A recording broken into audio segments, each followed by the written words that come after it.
Good morning Gujarat, હું છું દીપાલી। નજર કરીએ સમાચાર ઉપર તો છેલ્લા 15 વર્ષથી ભારતમાંથી ફરાર કુખ્યાત ડોન રવિ પૂજારી આખરે સકંજામાં આવી ગયું છે। ધ અંડરવર્લ્ડ ડોન તરીકે જાણીતા રવિ પૂજારીની આફ્રિકાના સેનેગલમાંથી ધરપકડ કરવામાં આવી। રવિ પૂજારી પર ભારતીય એજન્સીઓ છેલ્લા ઘણા સમયથી નજર રાખી રહી હતી।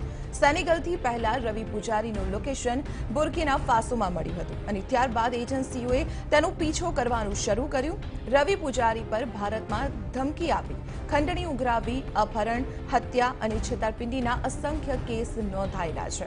રવિ પૂજારી મૂળ કર્ણાટકનો રહેવાસી છે, પરંતુ તે મુંબઈમાં રહીને લોકોને ધાક ધમકી આપીને પૈસા પડાવતો અને ત્યારબાદ તે દેશ છોડી ફરાર થઈ ગયો અને વિદેશથી ફોન પર ધમકી આપી પોતાના સાગરીતોની મદદથી પૈસા પડાવતો। મહત્વનું છે કે ગુજરાતમાં પણ અનેક નેતાઓને રવિ પૂજારીના ધમકીના ફોન આવતા હતા। એટલું જ નહીં, રવિ પૂજારીએ બોલિવૂડના અનેક કલાકારોને પણ ધમકી આપી હતી। રવિ પૂજારીના સાગરીતોએ 2014માં ફિલ્મ નિર્દેશક મહેશ ભટ્ટ અને ફરાહ ખાનને મારવાનું કાવતરું ઘડ્યું હતું, પરંતુ મુંબઈ પોલીસે તેના સાગરીતોને ઝડપી પાડી કાવતરાનો પર્દાફાશ કર્યો। પૂજારીના સાગરીતોએ શાહરૂખ ખાનની ઓફિસથી પણ રેકી કરી હોવાની કબૂલાત કરી। જુહુમાં ફિલ્મ નિર્માતા કરીમ મોરારીના ઘરે થયેલા ફાયરિંગમાં પણ પૂજારી ગેંગનું નામ જ બહાર આવ્યું હતું। ટૂંક સમયમાં રવિ પૂજારીને આફ્રિકાથી ભારત લાવવામાં આવશે। રવિ પૂજારીની ધરપકડ થવાના કારણે અનેક ખુલાસાઓ થવાની સંભાવના છે। વિગતો મેળવીએ સંવાદદાતા યુનુસ ગાઝી પાસેથી। યુનુસ, આફ્રિકાથી ભારતનો ડોન ગુનેગાર રવિ પૂજારી ઝડપાઈ ગયો છે। કેવી રીતે પોલીસ ત્યાં સુધી પહોંચી અને હવે આગળની શું રહેશે કાયદાકીય પ્રક્રિયા? દીપાલી, અમદાવાદ ક્રાઇમ બ્રાન્ચ સહિત એટીએસ અને ગુજરાતની જે એજન્સીઓ હતી તેની સાથે દેશની અનેક સુરક્ષા એજન્સીઓ રવિ પૂજારીને લાંબા સમયથી ટ્રેસ કરી રહી હતી, કારણ કે રવિ પૂજારી દ્વારા દેશના નામાંકિત લોકોને ધમકીઓ આપીને ખંડણી ઉઘરાવવાની જે પ્રવૃત્તિઓ કરવામાં આવતી હતી તેને કારણે ટ્રેસ કરવામાં આવી રહ્યો હતો, પરંતુ તે ઇન્ટરનેટ કોલના માધ્યમથી ધમકીઓ આપતો હોવાને કારણે ટ્રેસ થઈ શકતો ન હતો।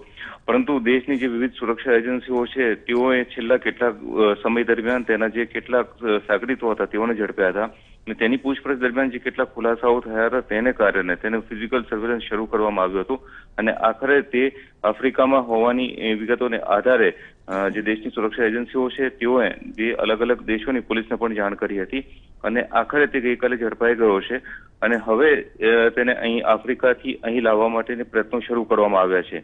અમદાવાદ અને ગુજરાતના અલગ અલગ લોકોને લગભગ 15થી વધુ લોકોને પણ ધમકીઓ આપવામાં આવી હોવાની અલગ અલગ શહેરોના પોલીસ મથકોએ ફરિયાદ નોંધવામાં આવી છે। અમદાવાદ ક્રાઇમ બ્રાન્ચ ખાતે પણ લગભગ 9 જેટલી એફઆઈઆરની તપાસ કરવામાં આવી રહી હતી, જેમાં કેટલાક ધારાસભ્યો, નેતાઓને પણ ધમકી આપવામાં આવી હોવાની ફરિયાદો દાખલ થઈ છે। છેલ્લા કેટલાક દિવસો દરમિયાન જે અમદાવાદ ક્રાઇમ બ્રાન્ચમાં ફરિયાદ દાખલ કરવામાં આવી હતી અને જે તપાસ કરવામાં આવી રહી હતી તેમાં અમદાવાદના પરેશ પટેલ પાસે 5 કરોડથી વધુની ખંડની માંગવામાં આવી હતી। રિમ્પટ પટેલ નામના શખ્સ પાસેથી 5 કરોડથી વધુની ખંડની માંગવામાં આવી હતી। આ જ રીતે અરવિંદ પટેલ કે જેઓ ખેડાના છે તેઓની પાસેથી 20 કરોડથી વધુની ખંડની માંગવામાં આવી હતી અને આણંદની અમૂલ ડેરીના એમડી આરએસ સોઢી પાસે 25 કરોડથી વધુની ખંડની માંગવામાં આવી હતી। જૂન માસમાં ધારાસભ્ય જિગ્નેશ મેવાની પાસે પણ ખંડની માંગવામાં આવી હતી અને તેને ધમકી આપવામાં આવી હતી। આ સહિતના કેટલાક જે ગુજરાતના ધારાસભ્યો હતા તેઓને પણ ગત વર્ષે ધમકીઓ આપવામાં આવી હતી। આ તમામ મામલાઓની તપાસ અમદાવાદ ક્રાઇમ બ્રાન્ચ દ્વારા કરવામાં આવી રહી હતી અને સાથે જ એટીએસ પણ તપાસમાં જોતરાઈ હતી। આ બંને એજન્સીઓ દ્વારા પણ રવિ પૂજારીને સતત ટ્રેસ કરવામાં આવી રહ્યો હતો, પરંતુ તે ઇન્ટરનેટ કોલના માધ્યમથી ધમકી આપતો હોવાને કારણે જે નંબર આવતો હતો તે ટ્રેસ થઈ શકતો ન હતો।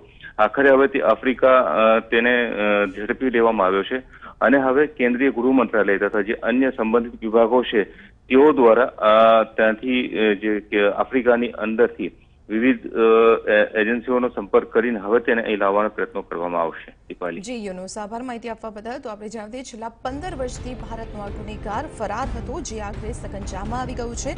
અંડરવર્લ્ડ ડોન તરીકે જાણીતા રવિ પૂજારીની આફ્રિકાના સેનેગલમાંથી ધરપકડ કરાઈ।